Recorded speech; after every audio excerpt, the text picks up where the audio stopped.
And a very warm welcome to this talk about your careers, about your life at sea. We've been looking forward to hearing details about a life that is basically unknown to most of us. Thank you.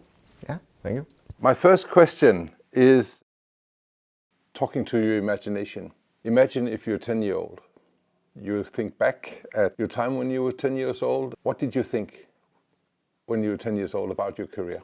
Well, from my side, I think that I can say that from very early in my life, I knew I wanted to be a seafarer because I come from a family where, well, they're all seafarers basically going back in time. So as long as I know back, there has been some people sailing at sea. So I've heard about it, I've known about it, and I early took a sort of a choice that I wanted to go down that road as well. So if you imagine yourself at your age now, talking to yourself when you were 10 years old, you didn't really need to convince? No, it came sort of naturally. Okay. I heard all the fun stories, right? Do you have the same story or? I don't have so many seafarers in my family, maybe one or two, but growing up I was a lot of the time on the water together with my parents. They owned quite a big motorboat, so we used to spend a lot of time sailing around. So I've always been fascinated and intrigued by the sea and being on the water. So for me it came naturally. I could not imagine anything else.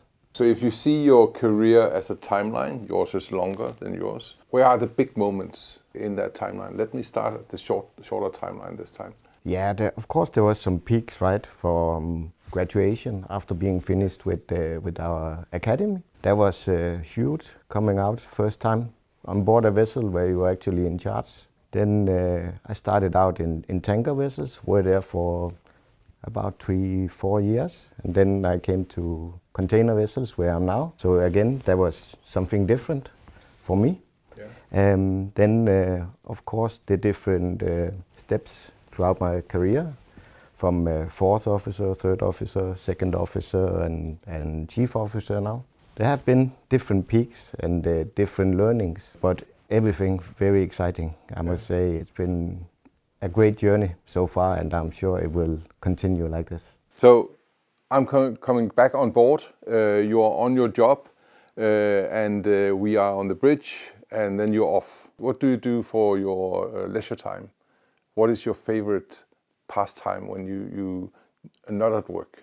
I try to talk to people. I mean, there is nothing more important than the team. And I would like to say that with the sort of focus we are having on diversity and inclusion in our company, that has been a big eye-opener for me. I think it's so important that we, by have our focus on that particular issue, we will be able to get a bigger talent pool, we will be able to retain people, and we will make sure we have the right people. So for me, that has been sort of very big eye-opener, and it's something I think about as much as I can. And I think that one of the ways to sort of include people on board, to have a lot of dialogue, talk to people. I try to talk to people. That's sort of what I do. Do you have a favorite spot on the ship where you go and spend some time on your own? I like to go on the treadmill or the cross trainer when I have time. It's not every day, but if I have an hour, I like to do that. Also, we try, at least on the vessel I've been on for the last 5 years, we have a tradition that every evening, 8 o'clock, we will put on a movie and try to gather as many as possible. So it's nice to have time, spend maybe 1.5 hours just together, sitting, enjoying a movie, and maybe try to relax a little bit. Better facilities on board, there's more focus on using the time off in a certain way.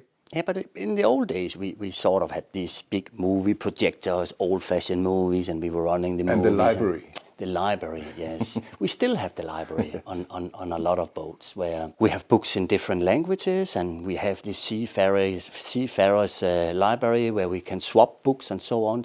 So the next step in your career is taking over a new vessel.